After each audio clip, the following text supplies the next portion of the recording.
Avant avril, la directrice de cabinet de la présidence Romy Ndjianalsou avait déjà approché la compagnie minière Gemfields pour tenter d'obtenir des pots de vin. Bien que lâchée par la présidence de la République qui l'a démise de ses fonctions le 14 août dernier ainsi que par les supporters du régime, Romy Ndjianalsou ne semble pas être la seule concernée par cette affaire car d'autres noms commencent aussi à circuler.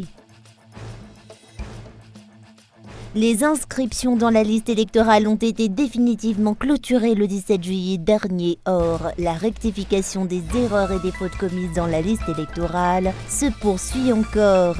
La liste définitive n'est toujours pas sortie et ne sortira pas de sitôt. Les observateurs de la vie nationale se questionnent sur le mode de fonctionnement de la CENI. À la une de l'actualité internationale en Algérie, l'Algérie a retiré de ses cinémas le film Barbie pour atteinte à la morale après une diffusion de plus de 2 semaines, ont indiqué plusieurs médias de ce pays du Maghreb.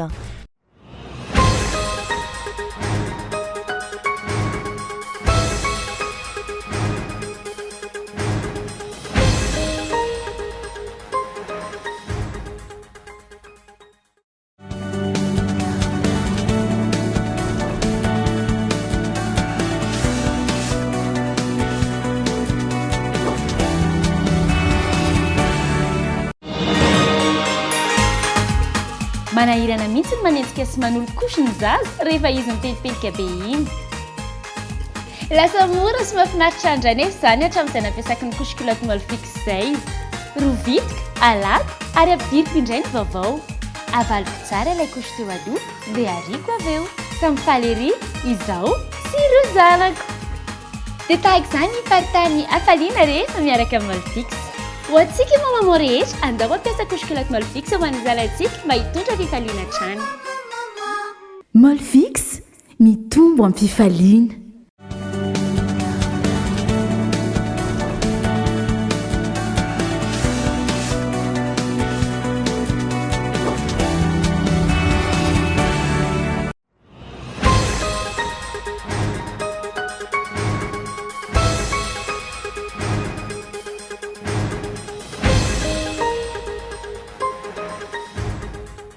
Les inscriptions dans la liste électorale ont été définitivement clôturées le 17 juillet dernier. Or, la rectification des erreurs et des fautes commises dans la liste électorale se poursuit encore à l'heure actuelle. La liste définitive n'est toujours pas sortie.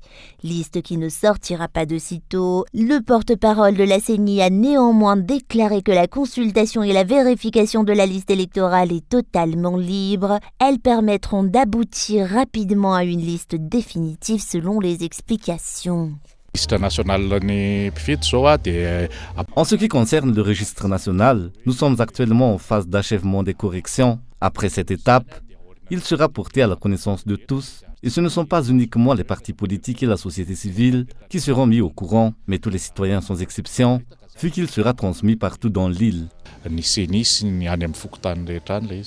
Hormis le non-respect de la souveraineté nationale à travers la nationalité française de l'actuel président de la République malgache, les observateurs de la vie nationale se questionnent sur le mode de fonctionnement de la CENI à l'heure actuelle, notamment dans le processus de refonte totale de la liste électorale. La souveraineté nationale se constate également à travers les élections. Or, les responsables en charge de la tenue des élections dans le pays ne cessent de lancer un appel aux bailleurs de fonds et aux étrangers pour le soutien et le financement des élections à Madagascar. Il n'est pas uniquement question de basket fund. Comme nous l'avons toujours expliqué, les élections sont un des moyens permettant de reconnaître la souveraineté d'un pays. En ce sens, c'est la population malgache qui est en charge de sa mise en œuvre. Hormis les anomalies constatées dans la refonte totale de la liste électorale, la note publiée par la CENI le 31 juillet dernier a choqué les observateurs de la vie nationale et a suscité de nombreuses critiques. Dans cette note, la Commission électorale nationale indépendante a fait savoir qu'une révision totale de toutes les structures de la CENI au niveau des régions et des chefs-lieux de région de Madagascar se fera prochainement.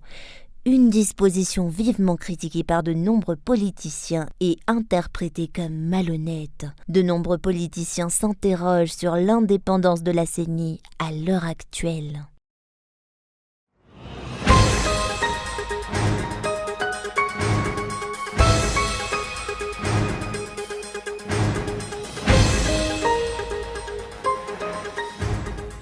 Dès le mois d'avril, la compagnie minière Gemfields a contacté la NCA, l'Agence nationale britannique anticriminalité, rapporte le magazine Jeune Afrique. Cela implique qu'avant avril, la directrice de cabinet de la présidence, Romy Ndjianarsou, avait déjà approché la compagnie minière pour tenter d'obtenir des pots de vin.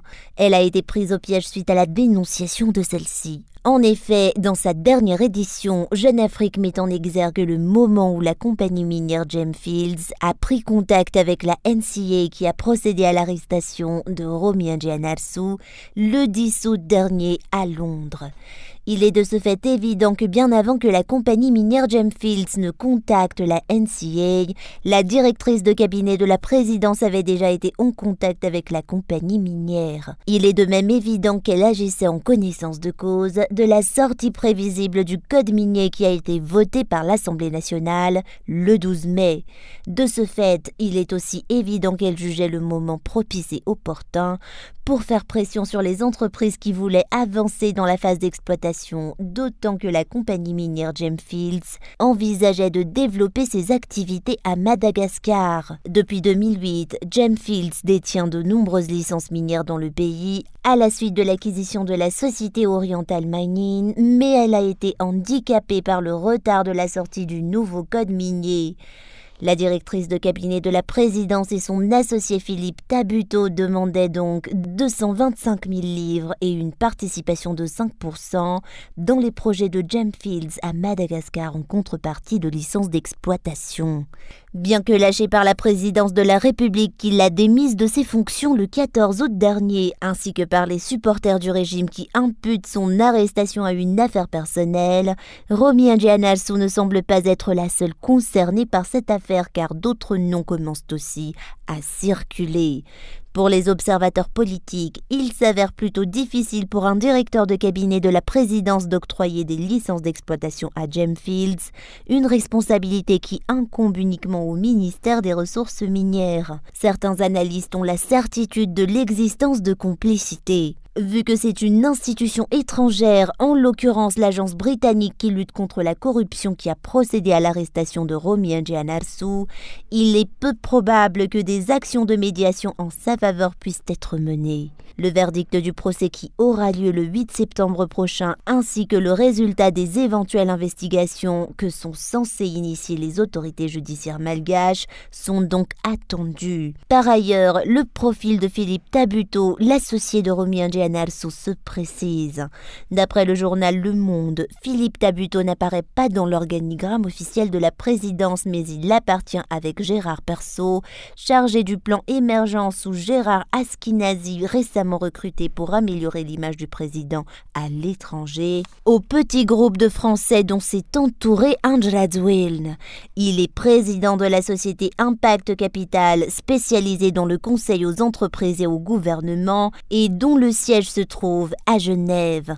Ses liens avec Madagascar remontent à la fin des années 1990.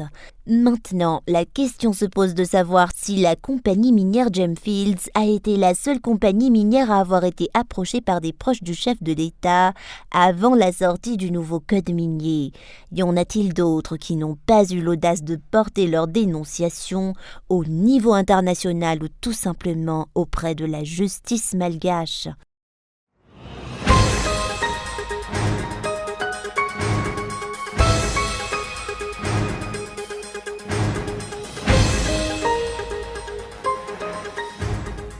La plainte du parti Malagas Mialamieng portant sur les infractions de la CENI lors de la refonte totale de la liste électorale n'est plus recevable. Telle a été la décision de justice qui est sortie ce jour lors d'une convocation des deux partis, dont le MMM et la CENI. La CENI n'a pas eu de représentant. Cette commission en charge de la tenue des élections s'est limitée à l'envoi d'une lettre. La plainte du parti Malagas Mialamieng date de septembre 2022, bien avant le début du processus de refonte de la liste électorale.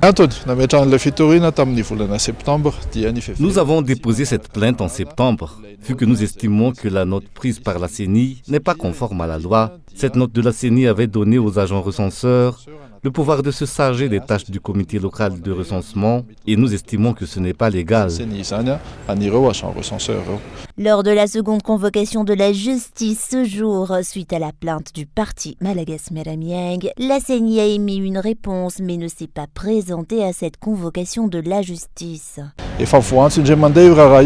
Une convocation suite à cette affaire a déjà été émise par le tribunal en mai, mais la CENI ne s'est pas présentée à cette convocation. Elle n'a même pas émis de réponse à la plainte que nous avons déposée. Si l'on s'en tient à la loi, la justice devrait juger la plainte du parti Malagas Meramieng recevable. Mais le jugement a été reporté et ce n'est qu'aujourd'hui qu'une seconde convocation a eu lieu. Au vu de la lettre émise par la CENI, cette commission en charge de la mise en œuvre des élections admet qu'elle n'a pas respecté la loi en permettant aux agents recenseurs de procéder à la refonte de la liste électorale. Cette responsabilité incombe au comité local de recensement. La plainte du parti politique Malagas Meramieng a cependant été jugée irrecevable par la justice à l'approche de la sortie officielle de la liste des électeurs. L'objectif de ce parti politique reste pourtant la tenue d'élections libres, transparentes et reconnues par tous. Et pour ce faire, toutes les dispositions de la loi doivent être respectées, dont le processus de mise en œuvre des élections dans le pays.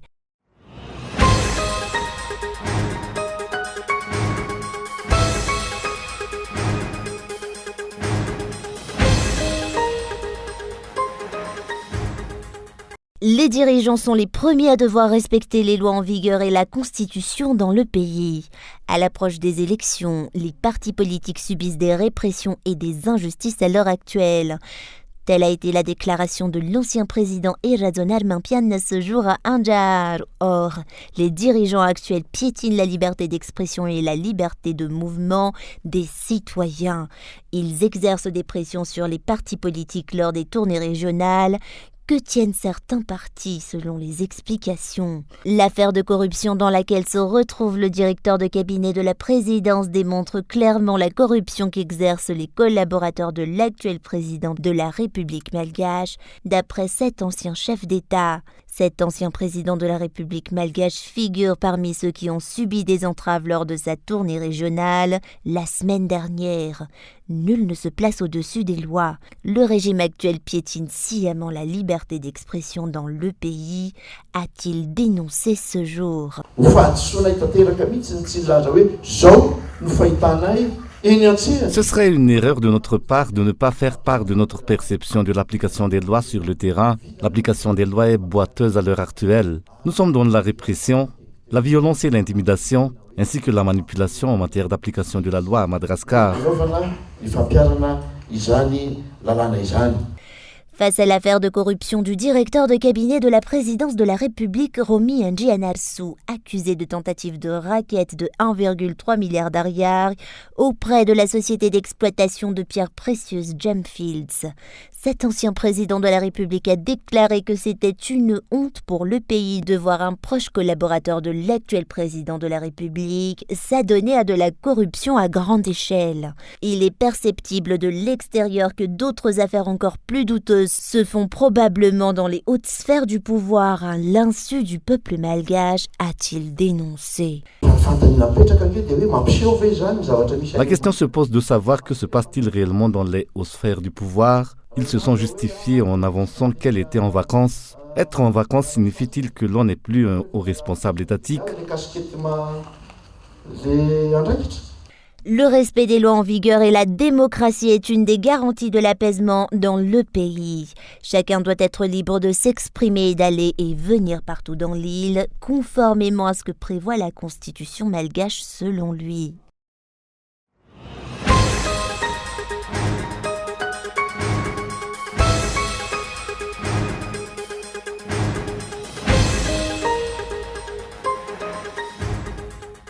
Face aux nombreuses plaintes et réclamations des présidents de fédérations qui participeront aux Jeux des îles de l'océan Indien qui se tiendront prochainement dans le pays, la fédération de karaté et ses athlètes se disent prêts.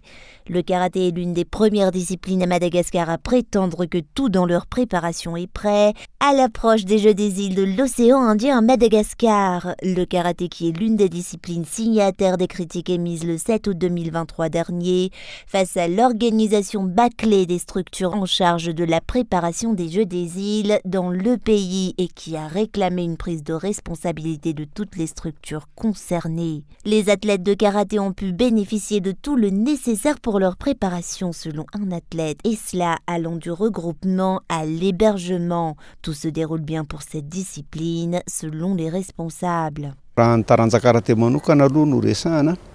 En ce qui concerne le karaté, nous ne constatons aucun problème dans le regroupement, vu que tous les regroupements se font ici. C'est ici que nous nous réunissons, c'est aussi ici que nous nous restaurons. Nous dormons aussi ici depuis un petit moment, et je trouve que tout va bien. Nous sommes dans la ligne droite à mon avis. Sur les 31 karatékas malgaches, 12 sont titulaires. En ce qui concerne les femmes, Madagascar participera à la catégorie de moins de 50, 55, 61 à moins de 68 kg et celle de plus de 68 kg. Les hommes, quant à eux, participeront à la catégorie de moins de 60, 67, 75 jusqu'au moins de 84 kg, ainsi que la catégorie de plus de 84 kg. Les athlètes malgaches ont des chances de remporter la médaille d'or selon les explications reçues.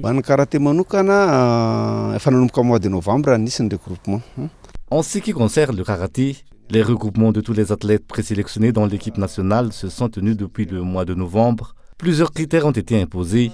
Il y a eu 7 regroupements et il y a eu le championnat de Bouéne, la Coupe du Président et le championnat de Madagascar. Ces athlètes défendront l'honneur de Madagascar et nul n'a intérêt à souhaiter le déshonneur du pays dans le cadre de la préparation de la réception des Jeux des îles de l'océan Indien, selon les explications. Les observateurs de la vie nationale se posent néanmoins la question de savoir pourquoi la fédération de karaté a signé cette note réclamant une prise de responsabilité rapide des responsables et pointant du doigt les anomalies observées dans l'organisation le 7 août dernier si tout se déroule sans encombre pour cette discipline. 16 disciplines avaient pointé du doigt les anomalies et les problèmes observés dans la préparation des Jeux des îles et ont imposé un délai allant jusqu'au 10 août dernier pour résoudre le problème. Parmi les problèmes évoqués figurent l'hébergement, la nourriture, le transport et le matériel utilisé pour les entraînements. Les réclamations concernaient même les savons utilisés par les athlètes. L'État malgache, quant à lui, maintient que les préparations vont bon train. Or, une course à la montre semble vraisemblablement avoir été engagée par les dirigeants à l'heure actuelle pour achever les infrastructures nécessaires, dont le stade Maki prévu pour la compétition de rugby. Les stades consacrés aux autres disciplines ne sont plus à évoquer, vu que rien n'est encore prêt jusqu'à ce jour. Les routes que la délégation devra emprunter sont encore en cours de réhabilitation. Les travaux viennent à peine de commencer. Tous ces travaux en cours devraient déjà être prêts à l'heure actuelle si une organisation sérieuse et bien orchestrée avait été mise en place par le régime actuel pour la réception des Jeux des îles de l'océan Indien 2023 à Madagascar.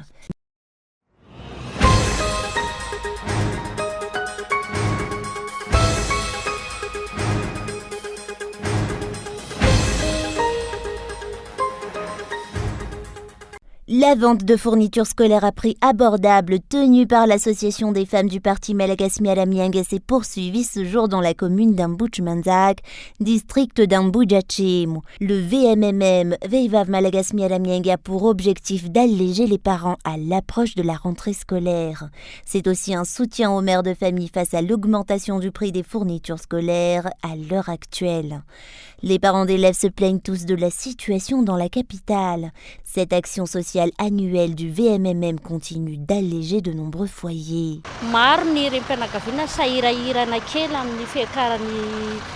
De nombreuses mères de famille sont actuellement en difficulté face à l'inflation et l'augmentation du prix des fournitures scolaires. Je suis chanceuse d'avoir trouvé cette offre organisée par ces jeunes et je suis satisfaite vu que le prix de ces fournitures scolaires est vraiment abordable.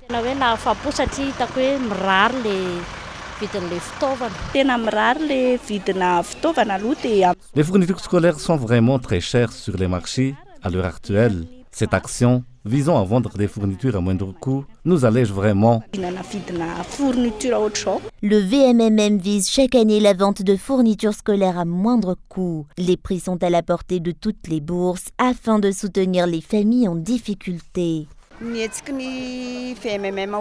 Cette action du VMMM est un événement annuel pour alléger les parents dans la scolarisation de leurs enfants. Les femmes du parti Malagas Meramiang organisent cette action sociale chaque année partout à Madagascar. Cette action sociale annuelle du VMMM pour soutenir la scolarisation de tous les enfants malgaches se répand dans de nombreuses régions de l'île à l'heure actuelle. 2 communes du district d'Ambujachim, dont la commune d'Ampantoukan et la commune d'Anteiruka, bénéficieront de la vente de fournitures scolaires à moindre coût vendredi prochain selon les explications reçues.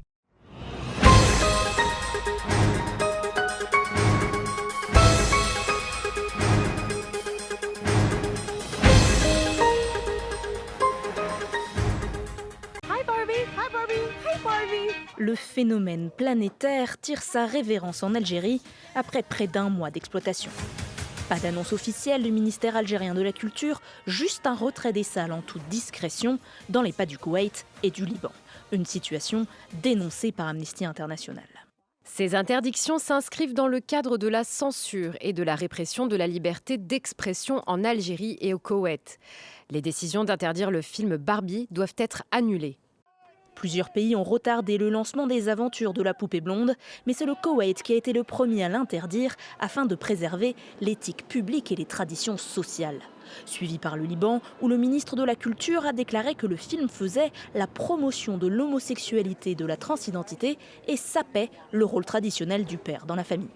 Pour les professionnels du cinéma, il s'agit d'un retour en arrière dans l'un des pays les plus libéraux du Moyen-Orient. Je suis contre interdire les films en général. Le principe de l'interdiction est, à mon avis, un principe régressif. Ça ne nous donne pas d'espoir pour la scène culturelle au Liban, alors que le pays a toujours été à la pointe de la culture dans le monde arabe. Le film est diffusé sur grand écran au Bahreïn, aux Émirats arabes unis ou encore en Arabie saoudite, qui a rouvert son premier cinéma en 2018. Barbie est néanmoins absente des écrans qataris, sans explication donnée par les autorités.